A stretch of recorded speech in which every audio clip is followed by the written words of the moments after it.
Student, how are you all? Hope you all are doing well. In my first video, I have been explained two methods of separation about hand packing and threshing. Okay, and in this video, I am going to explain leftover method of separation. Okay, so after that, your third method of separation is winnowing. The grains obtained from threshing contains drained hook and covering of grains. It cannot be used as such. जो grains हमें threshing process के बाद मिलते हैं उसके ऊपर एक cover होता है, उस कवर को हम क्या बोलते हैं? हुस्क. ठीक है, हुस्क वो कवर होता है, तो उस कवर को हटाने के लिए हम विनोइंग प्रोसेस का यूज़ करते हैं. Without the chaff is lighter in weight and compare to the grain, so the mixture of grain and chaff is made to fall from a height. This hook particles being light in weight are blown away by the wind and make a heap at some distance. Okay, so इनको हम क्या करते हैं? Winnowing process में इन हुस्क को हम क्या करते हैं? ग्रेन से बाहर निकालते हैं, मतलब उससे अलग करने का काम करते हैं. And this method is known as winnowing. This method of separation of the lighter components of a mixture from the heavier ones which with the help of blowing air is called winnowing. Okay, after that, so let move forward. So the fourth method of separation is sieving.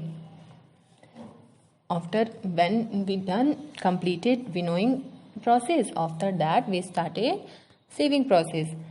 This method is used for separating the components of a mixture on the basis of size of their particles. The process is performed through a sieving and to the pass through it and the bigger particles of other substance are left on it. आपने सबने घर में देखा होगा, वो mummy लोग आटा चालने के लिए एक यूज़ करती है ना, for separating wheat flour from wheat bran, उसको हम बोलते हैं ब्रेन. लाइक चलनी, उससे क्या करते हैं? उसमें जो भी हैवी पार्टिकल्स होते हैं जो आपकी बॉडी के लिए फ़ायदेमंद नहीं होते हैं, वो उससे चालने पे आटे, मतलब जो आटा जो खाने के लिए होता है वो बाहर निकल जाता है, और जो हैवी पार्टिकल्स होते हैं वो उसी छलनी में रह जाते हैं. So this method is known as sieving. Okay, after sieving method, sieving is the process of separating the bigger particles from the small ones with the help of sieves. Okay, after that, next method of separation is sedimentation. What we have been done in sedimentation process? In this process, the heavier particles of the mixture, which are solid and insoluble in water, settle down at the bottom of the container and the water stands over it, and this is allowed to rest for some time, and this process of setting of heavier components at the bottom is called sedimentation. Let me explain with one example. आप एक glass लीजिए, ठीक है, glass में पहले पानी लीजिए और उस पानी में फिर आप थोड़ा सा सैंड मिक्स करिए. ठीक है, सैंड मिक्स करिए.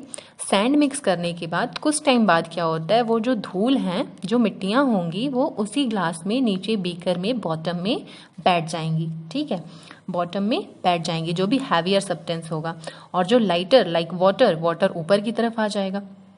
सो दिस, जो पानी में जाकर जो धूल के कण, जो सैंड बैठ जाता है, this method is known as sedimentation. Okay, method of separation is decantation. After when we completed sedimentation process, we started decantation. After the sedimentation settle down, the water is poured into another beaker carefully without disturbing the sediment. Okay, the process of separating sediment without disturbing it is called decantation. Okay, हम फिर क्या करते हैं? उसके बाद हम दूसरा glass ले लेंगे और दूसरे ग्लास में जो हमने सेडिमेंटेशन प्रोसेस में जो जिस वाटर में सैंड, धूल के कण मिलाए थे, उसमें जो ऊपर जो वाटर आ गया था उस वाटर को हम दूसरे बीकर में दूसरे ग्लास में टर्न करेंगे, मीन्स गिराएंगे, बिना नीचे जो बॉटम में जो सैंड के कण बैठे हुए हैं उसको बिना डिस्टर्ब किए, ठीक है। और जो वाटर इसमें दूसरे ग्लास में आ जाएगा उसको, उस वाटर को हम क्या, इस प्रोसेस को हम क्या बोलते हैं, decantation process, okay.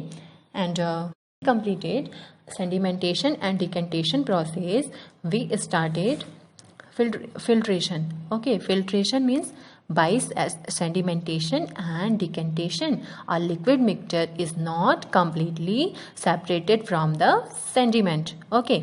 For further separation filtration is done. The most common example of filtration we see around us is filtration to tea through a strainer. हाँ, सबसे अच्छा आपका एग्जाम्पल है जब हम चाय को क्या करते हैं, with the help of strainer, छन्नी की हेल्प से हम दूसरे कप में उसको डालते हैं। तो जो भी अनडाइजेबल, जो भी अनडाइजेस्टेड होते हैं, जो भी लीव्स ऐसे होते हैं जो आपकी बॉडी के लिए फायदेमंद नहीं होते हैं, वो इस स्ट्रेनर में रुक जाते हैं। सिमिलरली ऐसे ही हम after sedimentation and decantation process, हम जो वाटर पूरी तरह से साफ नहीं हो पाता है उसको क्लियर करने के लिए हम फिल्टर पेपर का यूज़ करते हैं। एक हम फिल्टर पेपर ग्लास पे या कहीं पे लगा के और जो वाटर गंदा रहता है उसको क्लीन करते हैं। तो with the help of filter paper जो भी धूल के कण होते हैं वो उस फिल्टर पेपर पे रुक जाएंगे, ठीक है, और जो क्लीन वाटर होगा वो हमें मिल जाएगा। So this process is known as filtration process, जिसकी हेल्प से हम वाटर को क्लीन करते हैं, ठीक है। is evaporation. Evaporation is a method used to recover a dissolved solid components from a solution. In this process the solution is heated, okay. इस process में हम क्या करते हैं, वाटर को गर्म करते हैं और गर्म करने पे जो वाटर, जो भाप निकलता है, सो वो on heating the liquid components converted into water vapour, उसे हम क्या बोलते हैं, वाटर वेपर, ओके। सो वो वाटर वेपर में कन्वर्ट हो जाते हैं, okay. After that your last and next topic is condensation. This process is reverse of evaporation. इसको हम इवापोरेशन प्रोसेस में फिर से दोबारा रिवर्स करते हैं, फिर से यूज करते हैं. In evaporation a liquid is converted into vapour. ठीक है, इवापोरेशन प्रोसेस में क्या होता है कि जब हम वाटर को गर्म करते हैं तो वो वेपर में कन्वर्ट हो जाता है और फिर से जब उसको हम क्या करते हैं, हीटिंग वेपर, जैसे the condensation vapour is converted into liquid bye cooling. और जब भी जो चीज़ें गर्म हो गई रहती हैं उसको हम ठंडा करके, कूल करके फिर उसको हम फिर वाटर के फॉर्म में प्राप्त कर लेते हैं. So this process is known as condensation process. Okay, so students, my all topic is completed and hope you all are understood. Okay, so bye students.